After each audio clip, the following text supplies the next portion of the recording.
شعراء نے اور ائمہ نے آپ کی ثنا میں، آپ کی تعریف کے اندر بہت سارے نعتیہ اشعار بیان کیے ہیں۔ اس میں میں ابھی یہ کہنا چاہوں گا کہ امام اہل سنت کا جو مشہور و معروف سلام، جی اس کے اگر پہلا شعر یاد کر لیا جائے نا اور تھوڑا سا غور کر لیا جائے تو نبی کریم علیہ الصلوۃ والسلام کا مرتبہ اور مقام سمجھنے میں بڑی آسانی ہو جائے گی۔ اس شعر میں امام اہل سنت کیا فرماتے ہیں؟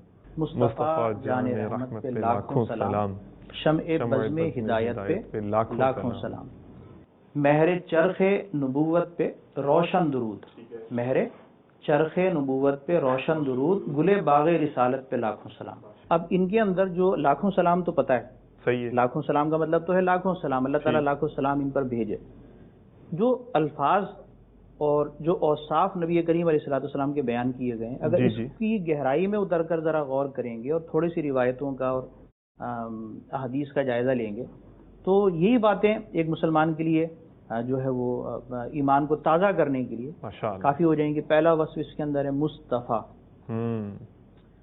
مصطفیٰ کتنا پیارا اور میٹھا لفظ ہے، نبی کریم علیہ الصلوۃ والسلام کا مبارک لقب، ماشاءاللہ، چنا ہوا، پسندیدہ، محبوب، اللہ تعالیٰ کے محبوب ہیں، اللہ تعالیٰ کے پسندیدہ ہیں، اللہ تعالیٰ کے چنے ہوئے ہیں۔ کس لیے چنا؟ اپنی نبوت کے لیے، اپنی رسالت کے لیے، سارے نبیوں کی سرداری کے لیے۔ اللہ تو یہ چناؤ ہے نا، ٹھیک ہے، اس سے نبی کریم علیہ الصلوۃ والسلام کی مبارک ذات کا جو مبارک تصور ہے وہ ذہن کے اندر بیٹھ جاتا ہے کہ آپ مصطفیٰ ہیں، مصطفیٰ کریم۔ پھر آپ نے دوسری بات فرمائی جان رحمت، مصطفیٰ جان رحمت۔ جان رحمت کیا ہے؟ رحمت تو رحمت ہوتی ہے، ٹھیک ہے، اور جان کیا ہوتی ہے؟ جان کا مطلب اصل کے بھی آتے ہیں اور روح کے بھی آتے ہیں۔ تو جان رحمت کا مطلب یہاں یہ ہے کہ سراپا رحمت ہے، اللہ، یعنی آپ سراسر رحمت ہیں۔ کیا بات ہے! تو یعنی گویا رحمت اس لیے رحمت ہے کہ وہ آپ کے دامن سے وابستہ ہے۔ سبحان اللہ۔ تو جو بھی کچھ اللہ تعالیٰ کی رحمت کے اور مظاہرے ہیں دنیا کے اندر بھی دکھائی دیتے ہیں، ان کا جو ظہور کا سبب ہے وہ نبی کریم علیہ الصلوۃ والسلام کی مبارک ذات ہے۔ سبحان اللہ۔ اچھا، پھر فرمایا امام اہل سنت نے شمع بزم ہدایت پہ لاکھوں سلام۔ بزم کہتے ہیں محفل کو اور ہدایت کہتے ہیں رہنمائی کو۔ یہاں بزم ہدایت سے مراد یہ ہے کہ انبیاء کرام کا سلسلہ، ان کا جو مبارک جھرمٹ ہے اللہ تعالیٰ کی طرف سے مخلوق کی ہدایت کے لیے جو انبیاء کرام تشریف لاتے ہیں، ان سارے انبیاء کی محفل کی شمع وہ نبی کریم علیہ الصلوۃ والسلام کی ذات مبارک ہے۔ شمع جیسے کہتے ہیں محاورے کے اعتبار سے بھی کہ فلاں تو شمع محفل ہے، ٹھیک ہے، تو اب شمع محفل اسی لیے کہتے ہیں نا کہ محفل میں اس کا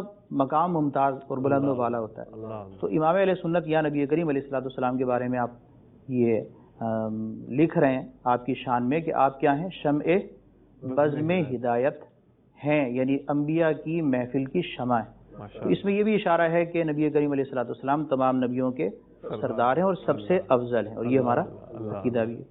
اچھا، اگلے شعر میں آپ نے فرمایا مہر چرخ نبوت پہ روشن درود۔ مہر کہتے ہیں سورج کو، ٹھیک ہے، اور چرخ نبوت، چرخ کہتے ہیں آسمان کو۔ یہاں پر بھی وہی بات ایک نئے انداز میں نئے الفاظ کے اندر، نبوت کے آسمان کے چمکتے ہوئے سورج۔ اب سورج تو ایک ہی ہوتا ہے، اس میں پھر وہی اشارہ کہ تمام نبیوں سے افضل نبی کریم علیہ السلام کی ذات مبارکہ ہے کہ آپ نبوت کے آسمان کے چمکتے ہوئے سورج ہیں، اور ایسے چمکتے ہوئے سورج ہیں کہ دوسروں کو چمکانے والے۔ اگلا مصرع ہے دوسرا، اس میں فرمایا کہ گلے باغ رسالت پہ لاکھوں سلام۔ گلے باغ رسالت، باغ کو کہتے ہیں، پارک، گلشن، اور رسالت یہاں پر بھی مراد وہی نبوت اور رسالت کا سلسلہ ہے۔ باغ رسالت کے گل، مہکتے ہوئے پھول آپ۔ تو یہ کتنی پیاری پیاری تشبیہات ہیں، اور ان تشبیہات اور مبارک اور جامع الفاظ کے پیچھے جو ہمارے ستھرے عقائد و نظریات ہیں، نبی کریم علیہ الصلوۃ والسلام کی جو عظمت اور شان اور بزرگی ہے، آپ کا مرتبہ اور مقام ہے، وہ بخوبی واضح ہو جاتا ہے۔